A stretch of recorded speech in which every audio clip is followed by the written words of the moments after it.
Saudi Arabia should not exist today, let alone be a major world player. Today, it is a Middle Eastern power, one of the richest nations on earth, and a nation to have at all diplomatic talks. None of this should have happened. In all honesty, it was insanely lucky for Saudi Arabia to even exist throughout history.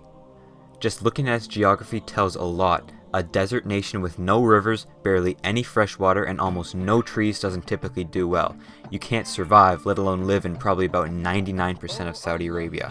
It's one of the worst areas on earth to build a civilization, but they had one thing that has been the Saudi life support ever since the 1940s. Good old oil. Historically, the Saudis were so weak and in such an awful geographic position that even the map-painting Ottomans didn't even bother conquering them. They are a tiny kingdom under the House of Al Saud, later allying with Muhammad al-Wahhab, a religious leader who created a sect of Islam that was strictly orthodox, going past what the Quran says. Think of it as kind of similar to what the Amish are to Christianity today. Then later, after the Saudis and Wahhabis captured Mecca, the Ottomans actually cared and wiped them off the map. The second Saudi state didn't survive long as well, being kicked out by another family, al-Rashid. The third Saudi state was born in 1902, this time to stay. They gathered support using Wahhabism and revolted, but that still wasn't enough to defeat the Ottomans. During World War I, Britain fighting the Ottomans helped an Arab-wide revolt. This created a complex balance of power between Hejaz and Nejd, and the Sauds declaring themselves king of both of them. Surprise, the Saudis won the following war, ruling a dual kingdom of Hejaz and Nejd for 5 years, then later Saudi Arabia was born. They were barely a nation, not stable at all, until they found oil 6 years later. Nowadays, Saudi Arabian history is the history of oil. Why do you need to grow your own food when you could just buy it with oil money? Why do you need your own water? Buy it with oil money. Saudi Arabia had such a strong chokehold over the rest of the world, especially the West, through this one material. Anytime there are slight disturbances in the region, the oil prices were disturbed too. When Saudi Arabia boycotted oil against Western nations during the Yom Kippur War, oil prices quadrupled. And if there's one thing the United States hates, it's high gas prices. The Persian Gulf quickly became one of the most important shipping routes in the entire world, with the US policing every ship in it. The USA took over the title of Protector of Saudi Arabia from the British after World War II and has stayed the Saudis' supplier of life until now. But nowadays, the US has been disenchanted with everything Middle Eastern. The wars in Iraq, Afghanistan, Syria, Yemen have made America back out of the Middle East. But there's another reason too.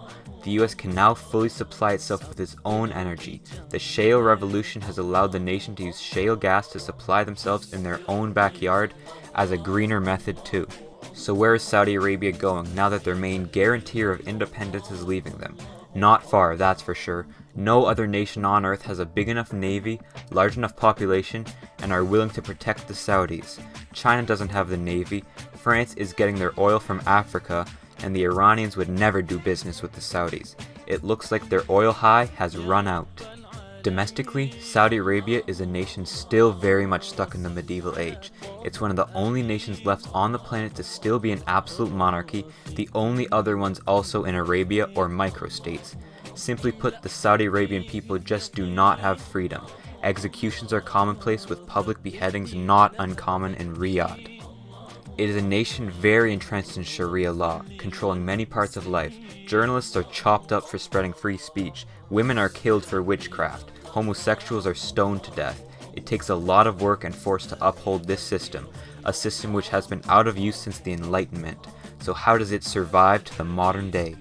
The House of Al Saud knows that the governmental system can and likely will come crashing down in flames. Again, looking at the geography shows a huge desert nation with no natural boundaries, fresh water, or unifying features.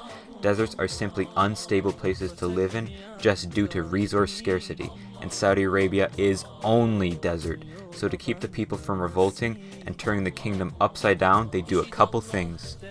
One is to use violence as previously mentioned, just simple brute force to suppress the people. Two is to keep people uneducated. Anyone with a higher education knows that their life will be better outside of Saudi Arabia. They have one of the biggest brain drains on earth. They would rather let foreign companies and workers come in and take what could be their profits than risk a revolution with an educated workforce.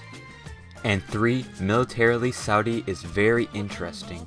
For the reasons mentioned before, the Saudis cannot build a traditional military. It's way too big of a risk. The current Saudi military more protects the Al Sauds from the Saudi people rather than the actual country from foreign threats. A functional military would no doubt seize power, probably in about a week. Not to mention, the Saudi Navy is laughable at best. Since the Arabians never had trees, they never built boats, and since they never built boats, they never learned how to run a navy. Saudi Arabia can't protect itself and is such a vulnerable country. If Saudi Arabia were to get into a real war with a power like Iran or Turkey, or even a borderline defunct nation like Egypt, the House of Al Saud can kiss their heads goodbye. So with barely any military power and a political system which will collapse if touched wrong, how does Saudi Arabia actually protect itself?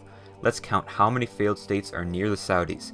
Yemen, Syria, Iraq, Palestine, Somalia, pretty much Lebanon, and Jordan and Egypt's futures aren't looking good. The Saudis are masters at ruining other countries through intelligence and interventions. In short, Saudi Arabia likes to bomb the shit out of them. It's true. I don't care. I don't care. Having a collapsed government or one which is fighting a civil war means there's one less military that can be pointed at you. Or it's one more conflict an attacker has to get through to get to the Saudis, and they still have one more trick up their sleeves. Mecca and Medina are the 2 holiest cities in Islam, both in Saudi borders under a version of Islam which is a bit more radical than your usual version.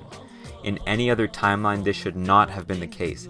The Saudis should have remained a tiny kingdom in the desert, but here we are in a situation like if the Mennonites controlled the Vatican. Islam, like any other religion or ideology on earth, is bound to have a few radical groups. However, with a radical country controlling the centers of the religion, it's a little easier for extremist groups to gain support. The Saudis are the top donator and exporter of jihad groups. Look at the state-sponsored terrorism page on Wikipedia. Probably half of it is about Saudi Arabia. Groups like Al-Qaeda, ISIS, the Taliban, Hamas, and Boko Haram are all either funded, created, or inspired by Saudi Arabia. It's just another method to destroy the other countries around them to divert attention from or protect the Saudi homeland.